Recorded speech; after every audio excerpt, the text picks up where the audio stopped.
Comme Jacob avoir une pierre pour pilier, être à chaque instant devant sa face, au lieu de reculer, manquer le but. J'irai au bout, oh oui, j'irai au bout, j'irai avec les méprisés du Seigneur, peu importe ce que font les autres. J'irai au bout, Jésus, j'irai au bout.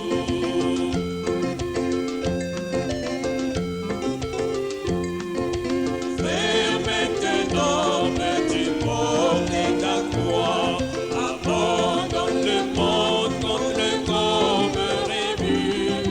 Tout ce que tu as est dans nos mots. Alors va jusqu'au bout avec Jésus-Christ. J'irai au bout, oh oui, j'irai au bout. J'irai avec les méprisés du Seigneur. Peu importe ce que font les autres. J'irai au bout, Jésus, j'irai au bout. J'irai au bout, oh oui, j'irai au bout. J'irai avec les méprisés du Seigneur. Peu importe ce que font les autres. J'irai au bout, Jésus, j'irai au bout.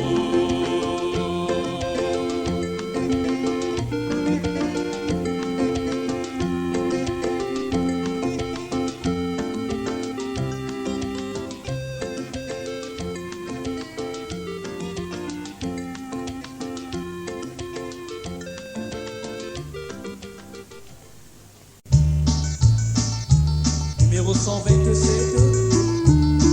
qui est fait bon à ton service.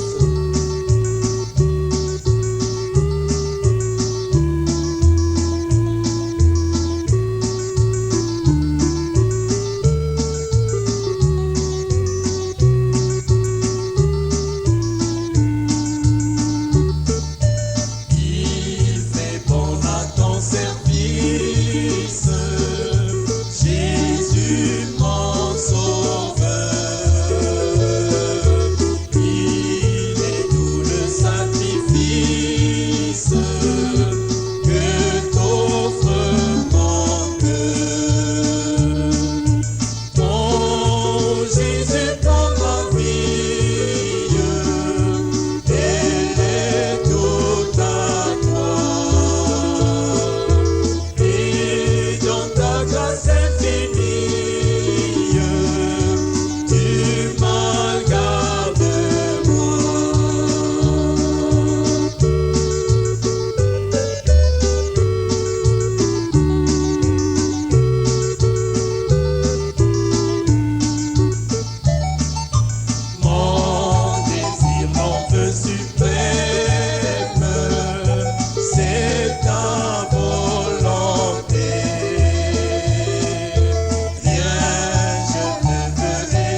Jésus dans ma vie, elle est toute à toi. Et dans ta grâce infinie, tu m'as gardé moi.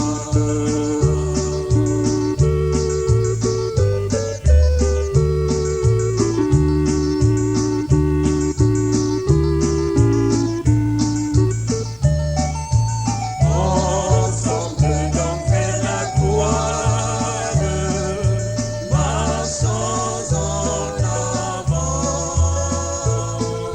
chantons l'hymne de victoire, toujours triomphant. Prends Jésus dans ma vie, elle est toute à toi. Et dans ta grâce infinie,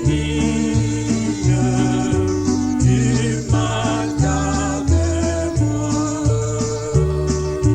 Oh Jésus dans ma vie, elle est toute à toi. Et dans ta grâce infinie, tu m'as gardé moi. Oh Jésus dans ma vie, elle est toute à toi.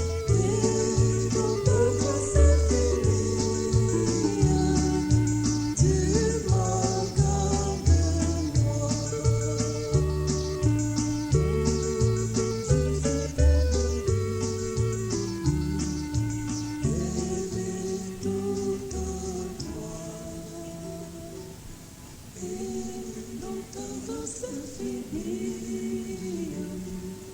tu m'as gardé moi.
Mais vous devez utiliser la foi en Dieu pour la faire agir. Voyez? Donc, vous avez votre propre résurrection à l'intérieur de vous. Votre résurrection se trouve à l'intérieur de vous, dans votre esprit. Or, vous savez, quand Jésus est mort sur la croix, son âme est descendue dans le séjour des morts, prêcher aux âmes qui étaient en prison, qui ne s'étaient pas repenties lorsque la passion se prolongeait au jour de Noé. Son corps est allé dans le tombeau, mais avant de mourir, il a remis son esprit entre les mains de Dieu. Entre tes mains, je remets mon esprit. Alors, vous voyez, son esprit est allé vers Dieu, son âme est allée au séjour des morts, son corps est allé au tombeau. Or, cet esprit qui était en lui, c'était l'esprit de Dieu. Cet esprit, à plusieurs reprises et de plusieurs manières, a oint les prophètes pour apporter le message aux gens, dans les derniers temps, à travers Christ, et maintenant, en ces jours-ci, à travers l'Évangile. Maintenant, quand nous recevons Christ dans notre cœur, il y a là tout ce dont nous avons besoin. Il y a la vie éternelle. Or, Christ ne pouvait pas revenir avant que 3 jours ne soient accomplis. En effet, son esprit était derrière un écran, comme une barre, comme ceci, de sorte qu'il ne pouvait pas franchir cette barre, parce que c'était la parole parlée de Dieu, qu'il devait reposer dans le tombeau 3 jours et 3 nuits. Donc, il ne pouvait pas revenir avant que ces 3 jours et 3 nuits ne soient écoulés. Puis, quand 3 jours et 3 nuits ont été écoulés, son esprit a pu repartir. Il est allé directement vers son âme, et son âme est venue reprendre le corps et accomplir ce qu'il avait dit. J'ai le pouvoir de donner ma vie, et j'ai le pouvoir de la reprendre. J'ai le pouvoir. Or, chacun de vous, vous avez le pouvoir, de la même façon, parce que vous êtes des fils et des filles de Dieu. Et l'Esprit même qui est en vous ce matin, le Saint-Esprit qui est en vous ce matin, c'est ce même Saint-Esprit qui vous ressuscitera. Donc, vous avez en vous-même le pouvoir de vous ressusciter. Quand vous mourrez, votre âme ira dans sous l'autel de Dieu, pas directement dans la présence de Dieu. Votre esprit, lui, il ira vers Dieu, mais vous ne pourrez pas revenir. Souvenez-vous, dans la Bible, il est dit que les âmes sous l'autel criaient « Seigneur, jusque à quand? Jusque à quand ?» Et ils ne pouvaient pas revenir avant que les Écritures se soient accomplies. De même, Christ ne pouvait pas revenir avant que les Écritures se soient accomplies. Alors, après que tout aura été fait, que toute la souffrance sera terminée, et que les frères auront souffert les mêmes choses, ou que nous aurons souffert comme eux ont souffert et tout, alors ce jour-là, vous saurez exactement où vous êtes enterrés. Dieu laissera repartir votre esprit, et celui-ci viendra vers l'âme. Maintenant, l'âme, c'est la partie de vous qui sait et qui comprend votre intelligence. Vous vous souvenez de la vision que j'ai eue il n'y a pas longtemps, ou du petit ravissement, quand je suis allé dans ce lieu et que j'ai vu ces personnes? Or, votre esprit reviendra vers ce corps-là, ce genre de corps-là, l'âme, qui est un corps qui n'a pas besoin de manger et ainsi de suite. Si cette tente où nous habitons sur la terre est détruite, nous en avons déjà une qui nous attend, un corps céleste. Avec cet esprit et cette âme, ce corps céleste, alors vous ressusciterez ce corps naturel pour le glorieux millénium. Voyez, vous avez en vous maintenant le pouvoir de faire ça. Mais alors, ce pouvoir que vous avez en vous maintenant pourrait créer un nouveau monde. Dieu n'a pas de petites parties faibles et de grandes parties fortes, puissantes. La moindre petite parcelle de Dieu est omnipotente. Voyez-vous, la moindre petite parcelle de Dieu. Alors, vous savez, j'essaie de vous amener dans la foi maintenant. En tant que chrétien, vous savez que quelque chose vous est arrivé. Le savez-vous? Avant, vous viviez ici, en bas, dans la souillure, avec toute la souillure et le péché, et la boisson, et les jeux d'argent, et les choses du monde. Eh bien, dès que vous avez cru que Christ avait pardonné vos péchés, vous vous êtes élevé au-dessus de ce genre de choses-là. Maintenant, vous vivez ici, plus haut, voyez-vous, au-dessus de tout ça. Pourquoi? Parce que vous croyez que vous êtes un chrétien. Alors, une fois que vous avez accepté Christ et que le Saint-Esprit est venu à vous, vous avez foi dans le Saint-Esprit, qui vous donne le pouvoir de vivre au-dessus de ce genre de vie-là, de péché. Eh bien, maintenant, la seule chose que vous avez à faire pour vous élever plus haut dans la guérison, c'est simplement d'avoir plus de foi. C'est simplement de continuer à monter. Voyez? Et vous y voilà. Maintenant, vous êtes malade et vous n'êtes pas un chrétien. Devenez un chrétien tout de suite, pour que, en devenant un chrétien, cette puissance de guérison entre en vous. Et c'est ce qui vous donnera la foi pour vivre au-dessus du péché. C'est ce qui vous donnera la foi.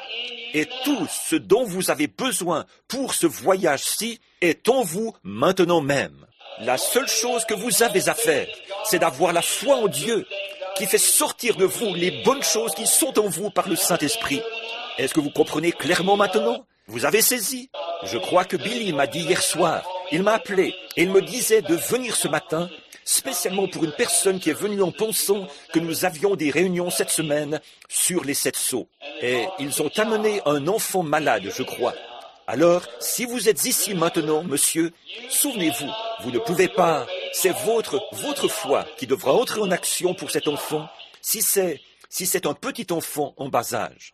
Mais maintenant, je vais prendre un autre passage de l'Écriture, si c'est d'accord, un petit instant.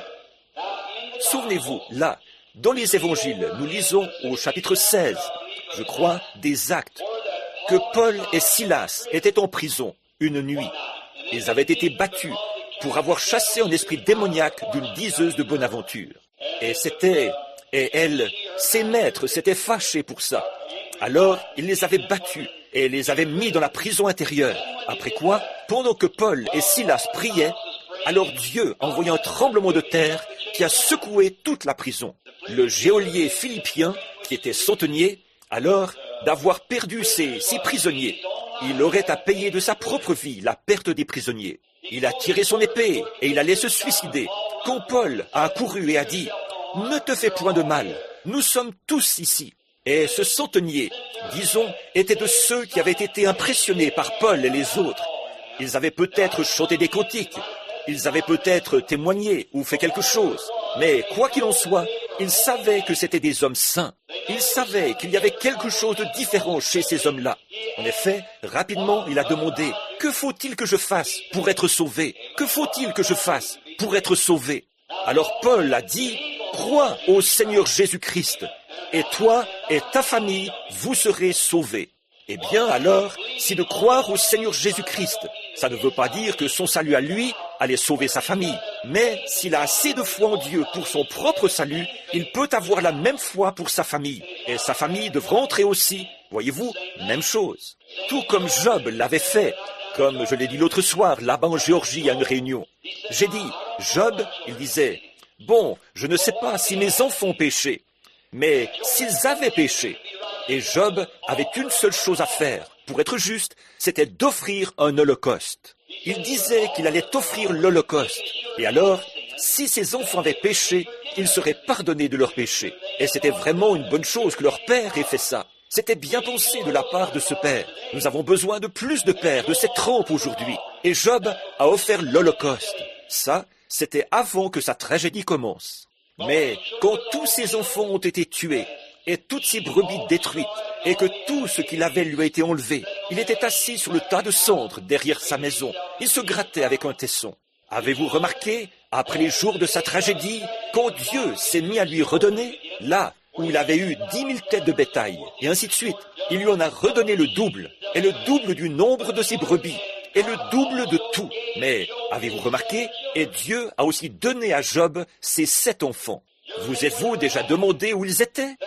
L'Holocauste les avait représentés. Ils étaient sauvés dans la gloire. Ils attendaient qu'il arrive. Il est avec eux aujourd'hui. Toi et ta famille, vous serez sauvés. Voyez? Alors Job avait une seule chose à faire pour être juste. C'était d'offrir l'Holocauste. Vous avez une seule chose à faire pour être juste. C'est d'avoir la foi en Dieu. Car c'est par la foi que vous êtes sauvés. C'est par la foi que vous êtes guéris. C'est par la foi que vous recevez tout ce que vous avez. Voyez? C'est par la foi que vous le croyez. Alors, crois au Seigneur Jésus-Christ, et toi et ta famille, vous serez sauvés.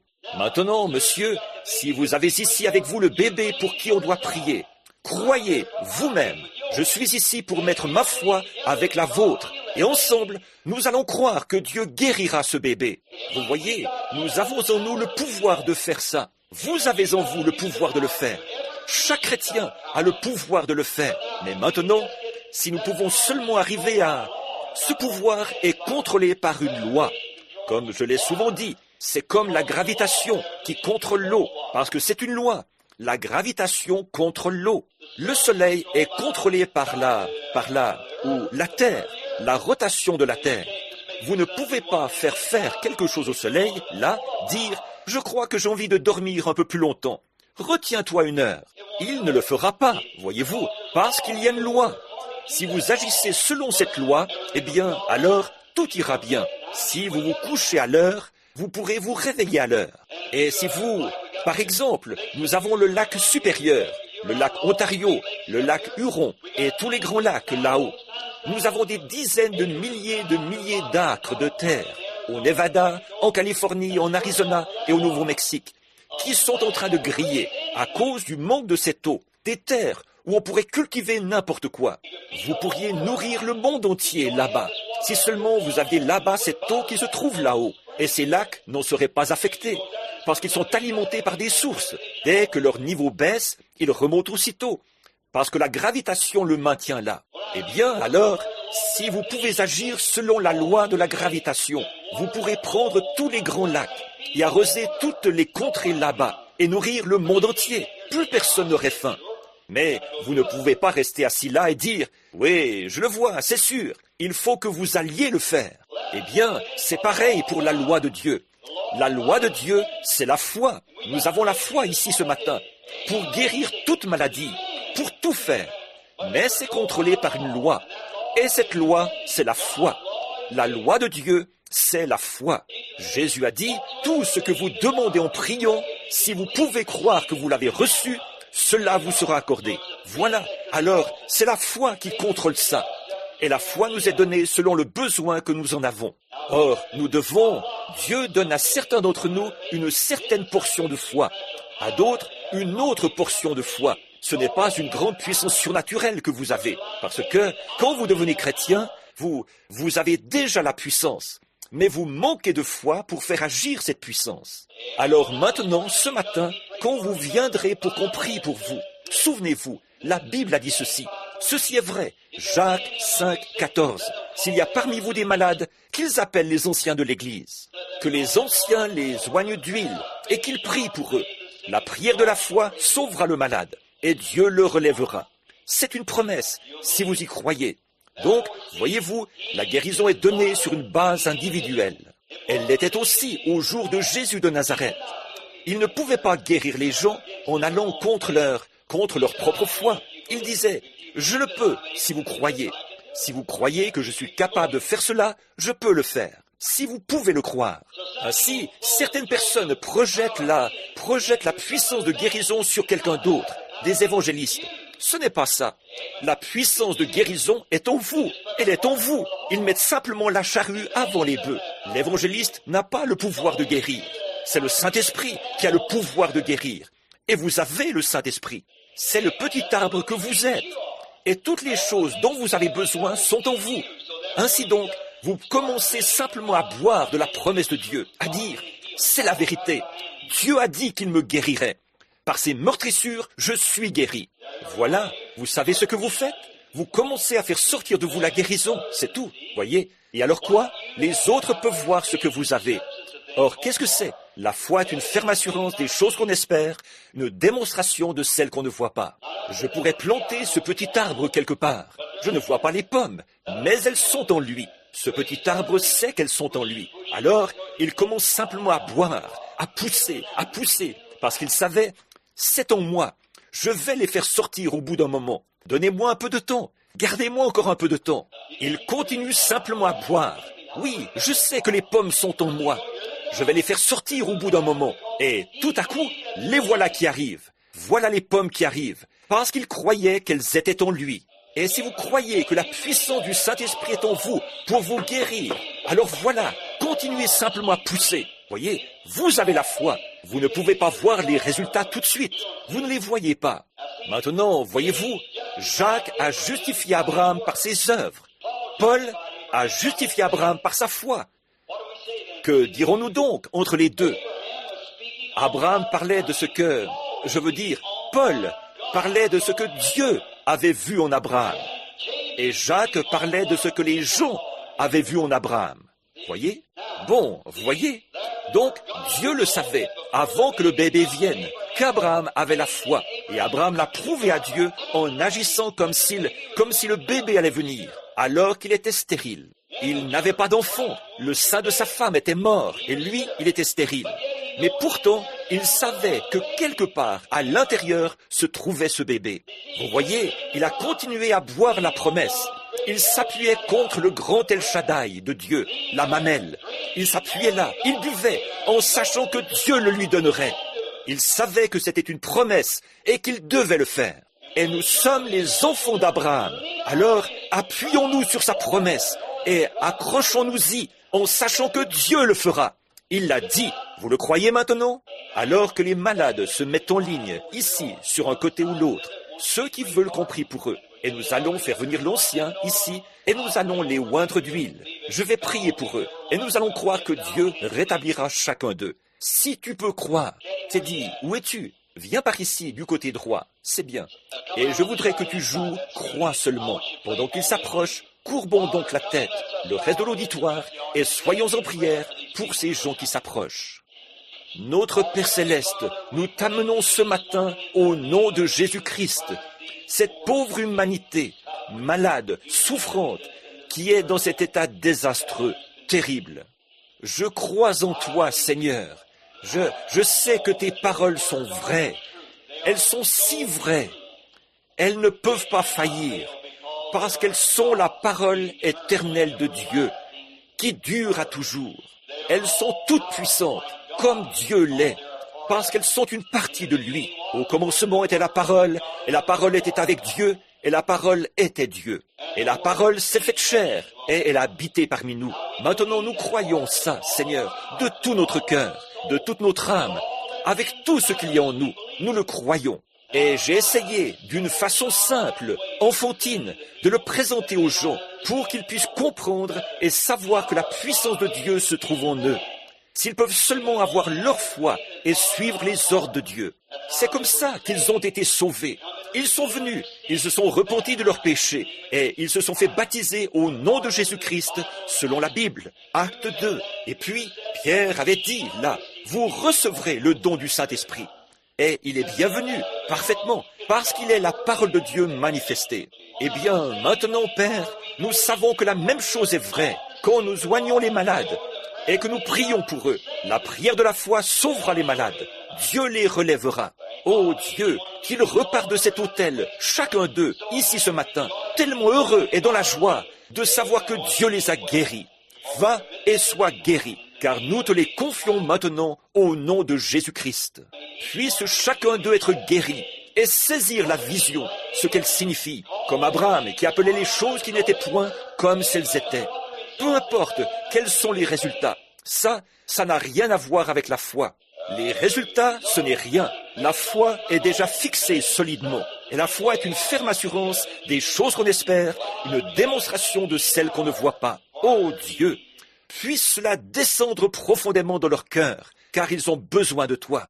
Je m'avance en tant que ton humble serviteur pour me tenir ici avec d'autres serviteurs. Et je prie Dieu de mettre quelque chose dans notre cœur pour ces malades. Nous le demandons au nom de Jésus. Amen. Quelqu'un a dit que frère Estelle Biller était dans le bâtiment. Je crois qu'il y a un autre ministre ici qui nous a conduits dans la prière ce matin. Nous aimerions demander à tous les ministres qui sont ici, quels qu'ils soient, si vous voulez bien venir vous placer ici, autour de l'autel avec nous, pendant un petit instant, là, s'il vous plaît, frère. Et les hommes, frère Ben, merci. Avancez-vous jusqu'ici et placez-vous autour ici, autour de l'autel ici, pour que nous puissions prier avec ces gens, leur imposer les mains. Maintenant, pendant qu'ils jouent ce chant et que les ministres prennent leur place ici, pour pouvoir, chacun de nous, imposer les mains aux malades. Voyons un peu. Quelqu'un descend de la montagne là-bas. Je vois venir un homme. Il n'était pas différent des autres hommes. Il n'était qu'un homme ordinaire, de petite taille, plutôt frêle. Alors que nous le voyons en train de regarder, ses yeux se sont abaissés sur une scène qui se passait dans la vallée. C'étaient ses apôtres. Il y avait là un garçon. Il était épileptique. Et sans doute qu'il disait « Guéris-le, Seigneur, guéris-le ». Mais voyez-vous, juste dire « Guéris-le, Seigneur, guéris-le », ça ne suffira pas. Ça ne suffira absolument pas. Il faut qu'il y ait quelque chose derrière ce « Guéris-le, Seigneur, guéris-le ». Voyez ? Et si je peux vous amener à croire ça, et à le croire de tout votre cœur, vous allez être guéris. Si j'arrive à vous faire voir réellement la vision. Maintenant, regardez, ces disciples qui étaient là, peut-être qu'ils le secouaient, peut-être qu'ils poussaient encore plus fort. Crois-le, frère, crois-le, alléluia, crois-le, guéris-le, Seigneur, guéris-le. Mais le démon ne bougeait pas de là, parce qu'il ne trouvait pas là assez de foi pour le forcer à partir. Mais voici quelqu'un qui descend de la colline.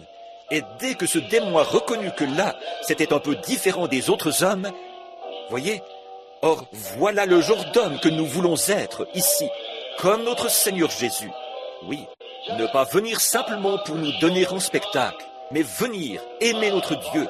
Savoir que nous avons reçu la commission d'aller faire ceci. Ceci, c'est notre commission.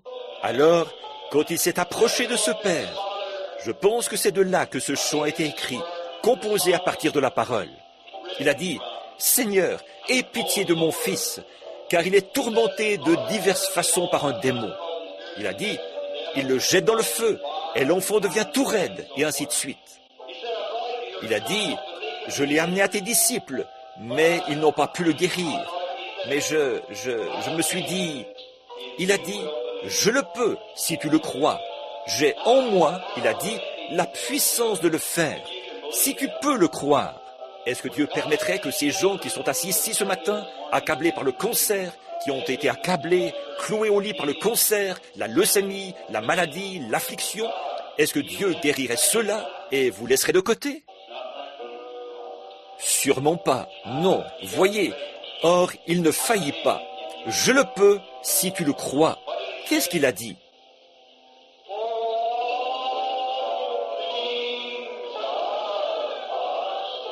Car tout est possible. Crois. Bien, frère Tyler, venez. Alors crois seulement. Crois seulement.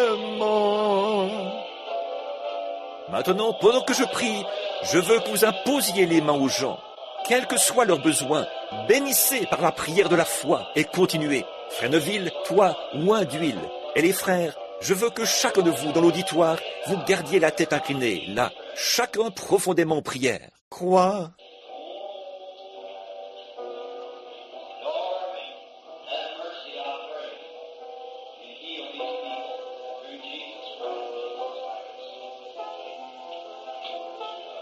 Seigneur, fais miséricorde, je prie, et guéris ces gens par le nom de Jésus-Christ.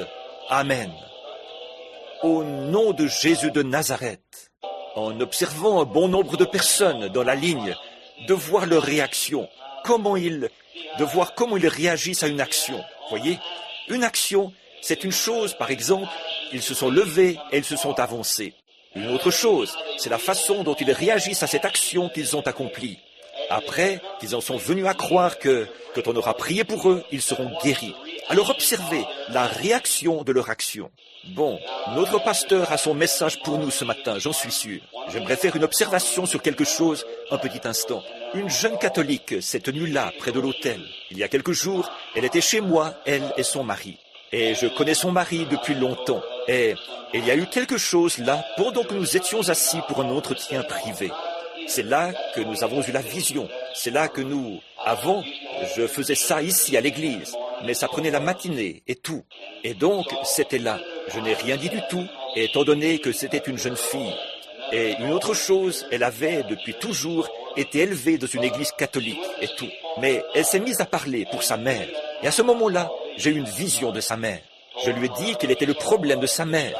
Je l'ai décrite et l'apparence extérieure de sa mère. Bien sûr, c'est à elle d'en juger, si c'était juste ou pas. Je n'avais jamais vu sa mère de ma vie. Ça, elle le sait. Et cette jeune fille, ce matin, elle est venue à l'autel, ici.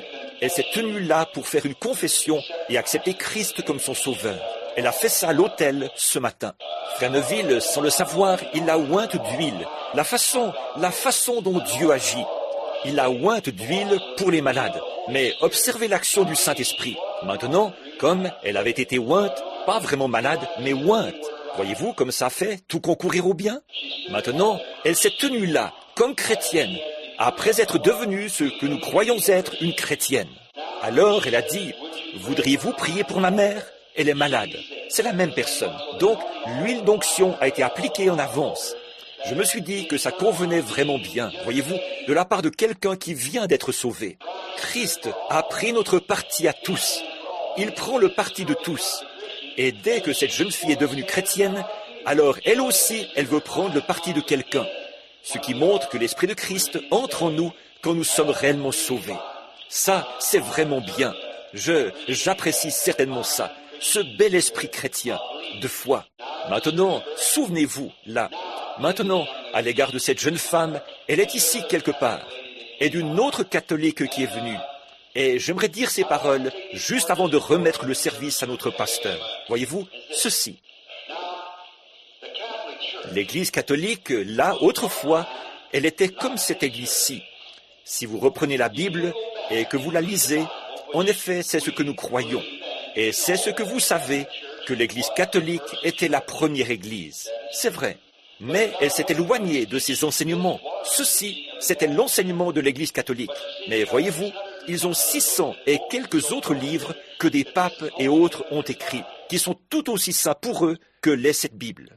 Donc, voyez-vous, ce que c'est, vous n'avez pas changé. Ce que vous avez fait, vous venez de vous convertir. C'est tout, voyez. Maintenant, si vous prenez, évidemment, il doit peut-être y en avoir parmi vous, les deux de ce matin, c'étaient des femmes. Il se peut qu'il y ait des catholiques parmi les hommes assis ici. Si vous reprenez l'histoire de l'Église, si peut-être vous demandiez à votre prêtre l'action des apôtres dans la Bible ici, est-ce que c'était comme ça que eux, est-ce que c'étaient les premiers catholiques?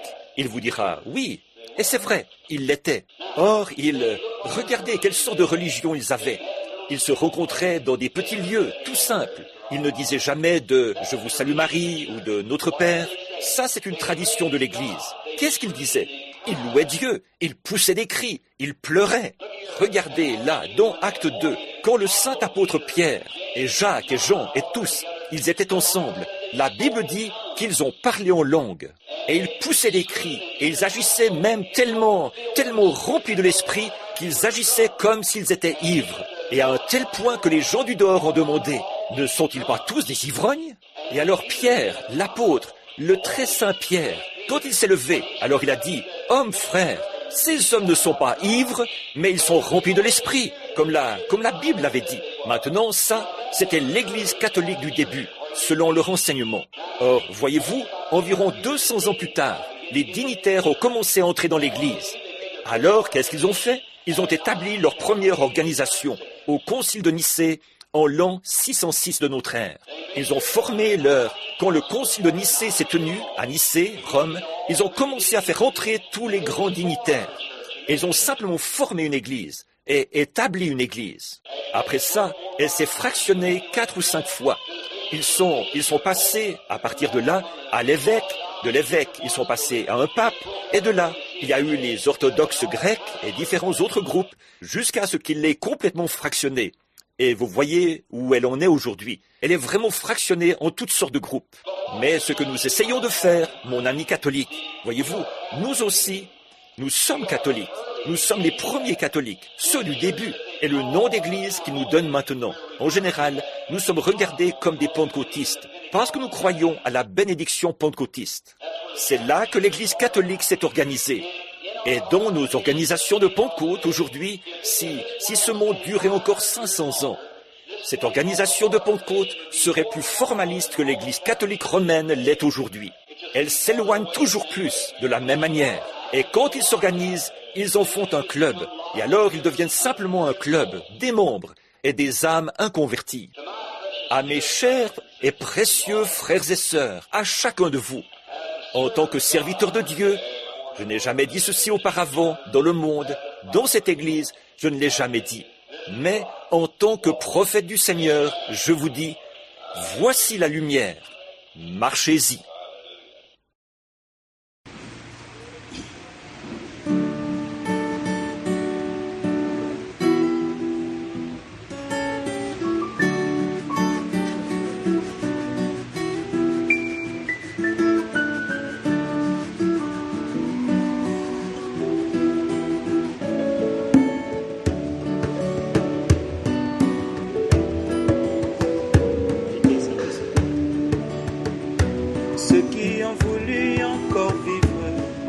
Ce monde sans mort, alors qu'ils avaient encore des projets réalisés. À combien plus forte et récent que moi, qui n'a rien mérité, Jésus m'a donné encore la vie, c'est gagné.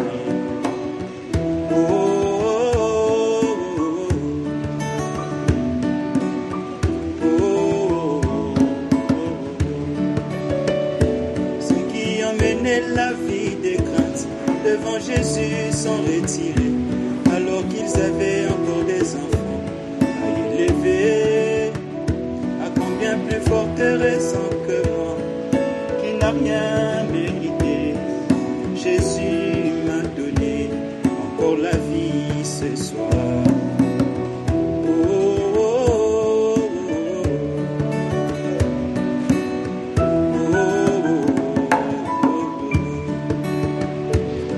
Est-ce que je vaux plus que ceux qui m'ont précédé? Non, non, non, loin de là. C'est la grâce de Dieu m'a donné encore la vie ici-bas. Ne me laisse pas abuser de cette grâce. Donne-moi le Saint-Esprit dans mon âme, Seigneur, que je sois, Seigneur, chrétien.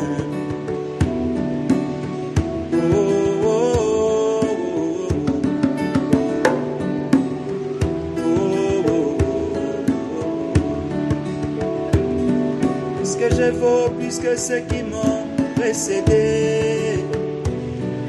Non, non, non, loin de là.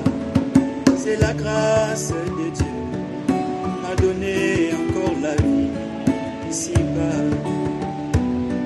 Est-ce qu'il m'a manqué de maladie? Est-ce qu'il m'a manqué des problèmes?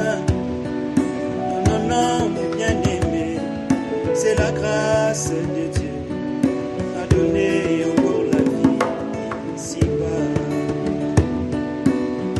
Oh, oh, oh, oh,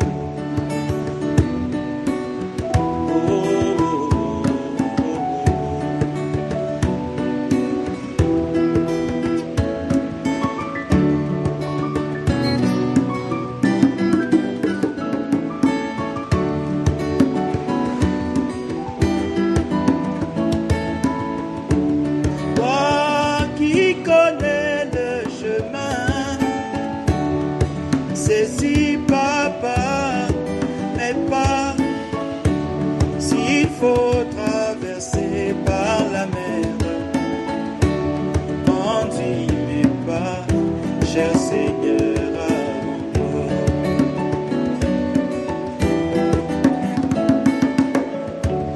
Toi qui connais le chemin,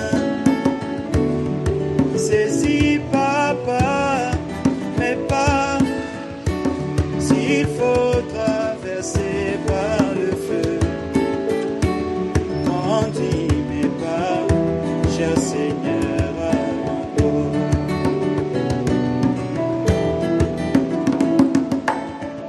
Ce chemin est difficile, je ne saurais jamais y marcher seul. Ce chemin est rocailleux, oh. J'ai vraiment besoin de toi. La nuit tombe ainsi, ma foi chancelle.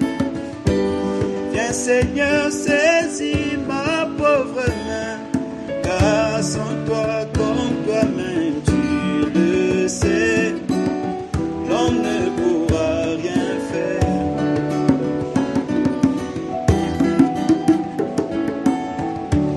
Toi qui connais le chemin, saisis papa ma pauvre main.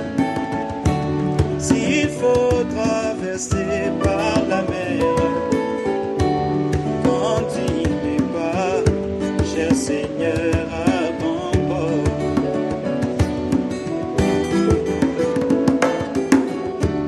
Toi qui connais le chemin,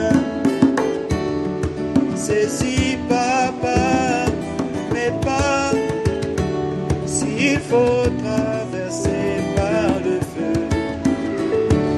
Conduis mes pas,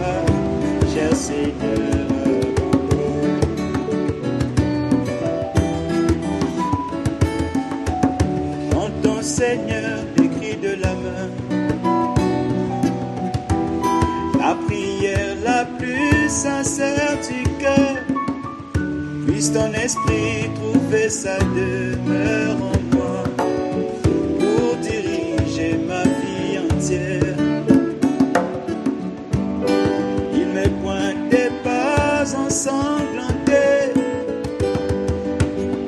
pour moi soit le seul bonheur, pour ne jamais repousser ce chemin, teinté du sang de tous les saints.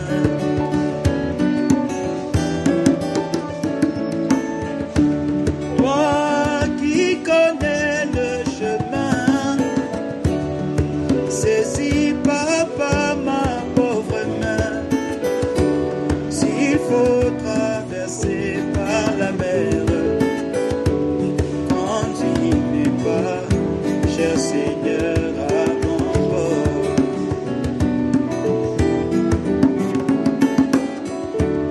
Toi qui connais le chemin, saisis papa mes pas. S'il faut traverser par le feu, conduis mes pas, cher Seigneur, à mon bord. Cher Seigneur, à mon bord. Cher Seigneur, à mon bord. Cher Seigneur, à mon bord. Cher Seigneur, à mon bord. Oui, mon Jésus, à mon bord. Oh, mon Seigneur, à mon bord. Conduis mes pas,